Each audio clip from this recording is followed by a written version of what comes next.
Alright, so I have a bit of a cold, as you can tell. Um, and, yeah. So I'm just gonna maybe post this to Facebook, although I doubt it. And it's just my new poem. It's about my depression, which it's not really a secret, but at the same time, it's not necessarily public knowledge. So I'm not sure if I'll, make it public knowledge.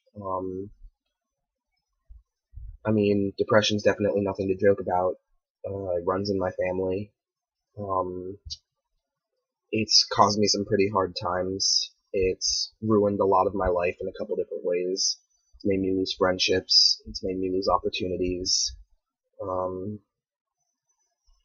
but the best thing that I can say for anyone suffering from it is talk to your doctor, go to a therapist. It really does help. I don't care about the social stigma of going to see a therapist. I've been seeing a therapist since I was in 6th grade.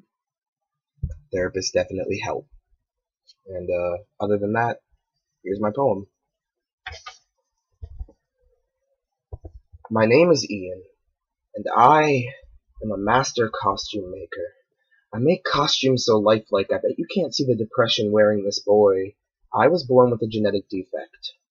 When I was young, I found myself seeing familiarity in storm clouds. I could hear the heartbeats and thunder and confusion and anger and lightning. I was born with the ability to respect death. I see death as a being. Most see death as a finale, an unknown to fear for sake of scaring the masses. Death doesn't wear a black robe. Death can wear a polo shirt and golf shorts as he takes one too many drinks and goes on a long drive into a shallow grave. Death can wear nothing and kill masses in the form of gas leaks and chemicals. I was born with the ability to see death anywhere. But the place it scared me the most was the mirror. I could see urns burning in the pupils of my eyes and coffins buried in the bags beneath them. I was always scared it meant one day I would kill someone. I was born with a weapon, but the weapon had a manufacturer-made problem. There are no returns in the store, so I had to handle the misfires. Imagine my surprise when in 6th grade I realized why death seemed to be the only constant in my life. Because I took a look in the mirror that day and realized I had already been killing a poor boy born with a defective sense of sadness and anger, the boy who wanted nothing more than to fit in and for people to like him. Middle school makes memories for all, but I don't think I could ever forget the day I wondered if dying would be better than handling these bullies. If dying would be better than handling these grades. If dying would be better than handling the feelings of disappointment your parents never actually gave you, but you gave yourself when you brought home discipline reports. If dying would be better. Easier.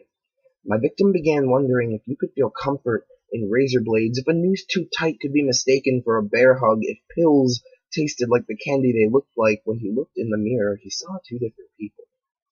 The victim and the killer. I remember the day he got that shocked look in his eyes when I realized it was the faces of depression. I ran to my mother, and he told her about the bullies and the problems, and he tried to slide it in at the last second. As if she wouldn't notice his tongue let loose the words, the worst nightmare a parent can hear, Mom. Sometimes I think about suicide. It took 2 hours of crying and pleading before this victim agreed to see a therapist every Tuesday for 1 hour after school. She would try to put the two halves of him back together, try to take the depression and the child and mix them carefully so that the victim could see his killer and learn to stop him every time, tried to make him realize life was worth living. I was born with a toe tag. My time of birth could be mistaken for an autopsy report. I saw my own killer every time I closed my eyes and looked at the water. I let tears roll down my face, hoping to cleanse myself of the demon that deems himself worthy to manipulate my mind and make me feel inadequate in comparison to myself. It doesn't make sense because you can't rationalize depression. You can only hope to realize the threat in the mirror before it breaks you into a million shattered pieces and dares you to put them back together before the time in your life runs out. So yeah, definitely not a happy poem. It's not talking about rainbows and butterflies. It's talking about serious shit. And the thing is, that's really important. Is talking about the things that you don't normally talk about. Our predecessing generation often had a lot of stigmas about this, with not being willing to talk about the major problems because you didn't want to get too personal. And, seeing a therapist is still considered, oh, you're crazy. You must need help because you're so crazy. And I really want to get to a place in society where when someone needs help, we don't kick them farther down for needing it. We even celebrate the fact that they realized they couldn't do this on their own, because the hardest thing to do is admit that you aren't perfect and that you need some help. I used to come home with homework assignments all the time I never understood, and I would fail them because I wouldn't ask my parents for help. I wouldn't ask my teachers for help. I'd usually just scribble. And when my depression first started showing up in 6th grade, it took a long time for me to tell my parents, because I just figured, oh, well, I'm in a bad mood. No one else can help me out of this. I have to help myself out of this. I don't need anyone. And it's probably the biggest mistake I've ever made, because I would be so much better off if I had told my parents a couple months earlier. To this day, depression will always be a part of me. Like, to this day, it still ruins some parts of my life. I'm incredibly defensive and insecure because of my depression, and so I often will resort to the idea that the best defense is a good offense, and I will offend people and insult them, or just kind of get on their wrong side, because there's always a part of me saying, you're not good enough for them. You're not worth it. You don't deserve this. You should get them to leave you. They deserve better.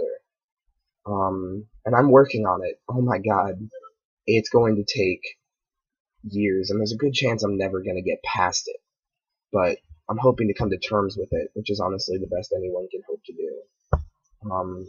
But if you're watching this and you stayed for the entire 6 minutes and 43 seconds that it is right now, I'm sure it'll be a little bit longer when I end, and you're suffering from depression and no one knows, just tell people. Even just tell a friend, because you'd be shocked how many people are going through what you're going through or are willing to help. And especially in teens, because we tend to hit the extreme of every emotion, and that can lead to bad things when depression is the emotion. So, yeah, I hope you like the poem. This personal insight into me. There's a good chance that if you read this, I just want to put it out there, this does not mean that I want you to come hug me in the hallway and tell me everything's going to be alright, because chances are, if I'm posting something here, it's a rare moment of feeling very confident and secure. And if you come to me in school, or if you come to me outside of just anywhere that I normally wouldn't talk like this, and you try to bring it up, it will make me feel very bad, because I'll feel like I'm on display for everyone. And I know I'm putting myself voluntarily on display for everyone, but you could just do me a favor, and if you want to talk, feel free to message or chat me or text or whatever, but just in public situations, I don't tend to advertise my depression. So I guess Facebook will be a first. But now you've been watching for the entire 8 minutes and 12 seconds, and I'm not going to really subject you to much more. Won't go past 8.5. But other than that, if you need help, get help. If you need to talk, I'm always here. And other than that, just remember that some people have it harder than you can imagine.